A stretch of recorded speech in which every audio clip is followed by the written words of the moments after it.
Foxborough woke up with that "we're playing for it all" feeling. And, if we're being real, a little pinch of nerves too.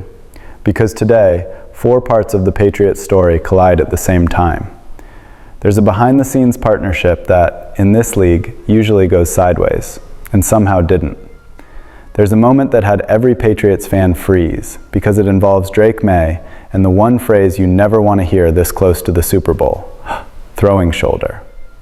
There's a locker room message that tells you exactly what kind of culture Mike Vrabel is building. And there's a defense that looked at all pro talent across from them and basically said, "Cool, target acquired." Sit with this for a second. What do you trust more right now? Patriot way discipline or raw talent taking over when the volume hits max? Yes, we're talking Super Bowl, the last step. So if you're riding with me, tap the like button, check you're subscribed, and let's get into it. Here's the thing. When a head coach and the front office boss don't arrive together, it can feel like an arranged marriage that ends with someone packing boxes. Different visions, different calendars, different egos.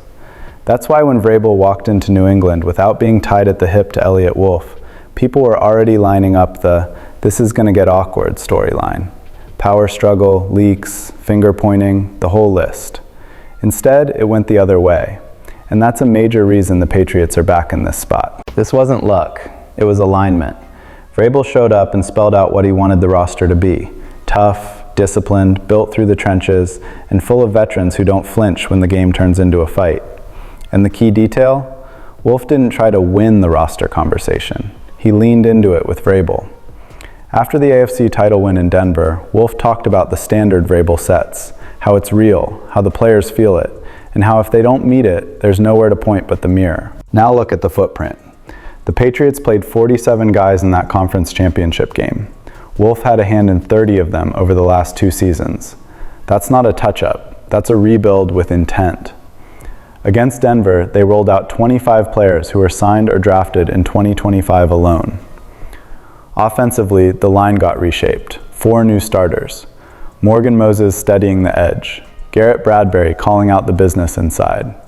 Then the draft pieces. Will Campbell at left tackle. Jared Wilson at left guard, bringing youth and real power. That matters because when your offensive line is calmer, your quarterback gets to play quarterback.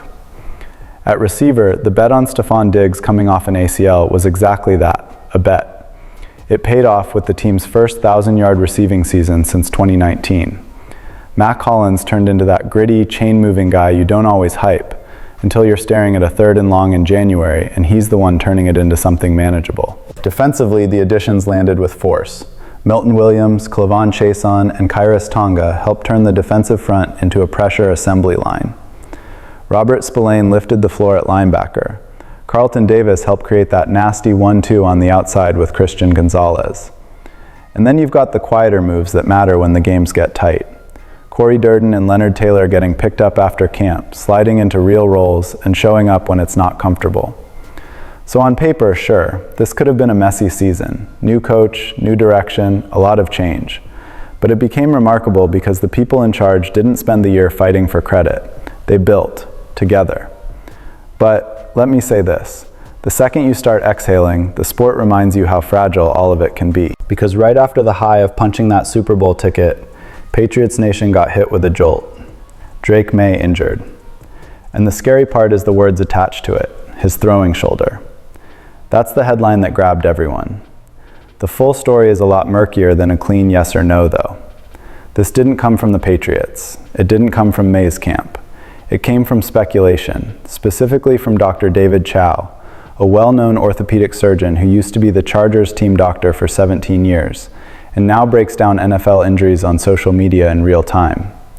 In his video, he said, "There's no question Drake Maye has a right shoulder injury." And you already know what happened next, instant firestorm.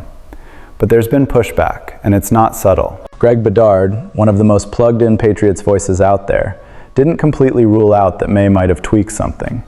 But he said the information he had was that any Maye injury to his throwing shoulder is not believed to be an issue. That's a different vibe than the panic wave that took over. The play everyone circles came late in the 3rd quarter. Maye takes off, gets tackled by Talanoa Hufanga, lands on the right shoulder, and comes up tugging at his right shoulder pad. Chow read that as pain, And sure, it could be, but that same motion can also be a player fixing his pads after a hard hit. Dr. Brian Sutterer made a point in his own breakdown. Maye tugged at the left shoulder pad too, suggesting it was more about getting the equipment back in place than a clear something's wrong reaction. And if Maye was actually compromised in that moment, what happened next is odd. Because on the very next play, he ripped arguably his best throw of the day, 31 yards to Mac Hollins, clean, on time, and it set up a Patriots field goal try. That didn't look like a quarterback protecting a damaged shoulder. It looked like a quarterback playing ball. Context matters here too. The conditions, snow falling, wind gusting, ball security became the whole game plan. Vrabel said the weather turned nasty halfway through the third quarter and kept getting worse. The Patriots threw only one pass in the fourth quarter, an incompletion. But that doesn't automatically scream injury. That's situational coaching. The defense was playing lights out, the offense did enough to breathe, and there was no reason to get cute with a slick football in a storm. So where does that leave us? With noise outside the building and a team inside the building moving like it's business as usual. And honestly, that's what you want right now. No drama, no spiraling, just work. And speaking of work, the next moment tells you exactly what kind of edge Vrabel is wiring into this locker room. After that win, Vrabel didn't play the fun police. He didn't pretend the moment didn't matter. He knows how hard it is to get to this point. He's done it as a player in New England. So he let them breathe. He let them enjoy it. But he also made sure nobody confused celebrating with slipping. Milton Williams told reporters that Vrabel gave the team no curfew in Denver. Sounds like freedom until you hear the catch. The bus leaves at 8 in the morning. If you're not on it, you're not playing in the Super Bowl. That's not a cute line. That's a culture statement. Be honest, how many coaches can say that and have the room actually believe it? That's the balance. Treat guys like professionals and make the standard non-negotiable. Nobody's getting babysat. Nobody's getting a free pass. And that kind of accountability hits different when it comes with trust. Also, look at what this group just pulled off. The Patriots became the first team in NFL history to go 9-0 on the road in a single season. They snapped a 3-year playoff drought. They're going to the Super Bowl for the first time since 2018. They've earned the right to enjoy the moment, just not at the cost of the mission, because they're still one win away. One. Seattle is standing in the way now. Different style, different pressure, different kind of challenge. And that's why discipline isn't a slogan. It's the difference between showing up sharp and showing up sloppy. And while the locker room culture got tested off the field, the defense decided to test something else on the field, reputations. Denver came in with the #1 offensive line in the NFL, all-pro talent up front. And Quinn Miners, 2 sacks allowed in 18 games. First team All-Pro for the second straight year. Was supposed to be one of those guys you respect and move on from. Not this time. Before the game, Patriots defensive line coach Clint McMillan challenged his group. Beat the All-Pros. Don't admire them, don't talk about them, go through them. Christian Barmore took that personally. Early in the second quarter, Barmore beat Miners and sacked Jarrett Stidham. After the game, Barmore basically said the All-Pro label only made him hungrier. In his world, All-Pro doesn't mean anything if you can't hold up once the target is on your chest. And it wasn't just one splash moment. The Patriots finished with 7 quarterback hits and 3 sacks. They held Denver to 3.3 yards per carry. The pressure was constant, and when you live in a quarterback's lap long enough, good things happen behind you. Like Christian Gonzalez sealing it with a game-clinching interception in the fourth quarter. That's not random, that's identity. Barmore's story makes it land harder too. He lived the lows of the last 2 seasons, 4 wins, 4 wins. He missed most of last year after being diagnosed with blood clots in his lungs.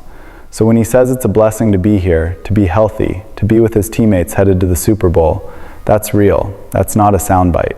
And the scary part for whoever lines up with New England? This has been the theme for 3 straight playoff games. Dominant defensive line play, pressure on demand. And they did it even without Harold Landry, their leading pass rusher, who wasn't out there.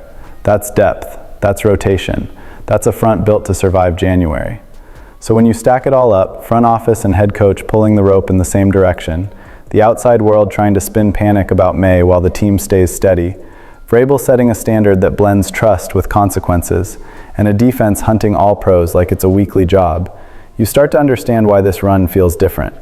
Now it's one game, one moment, one final swing. So I'll ask you again, Patriots Nation, do you feel like this team already has champion energy walking into the Super Bowl? Or is there still something that makes you uneasy? Drop your take in the comments, hit the like button, subscribe if you haven't, and let's ride into this Super Bowl together.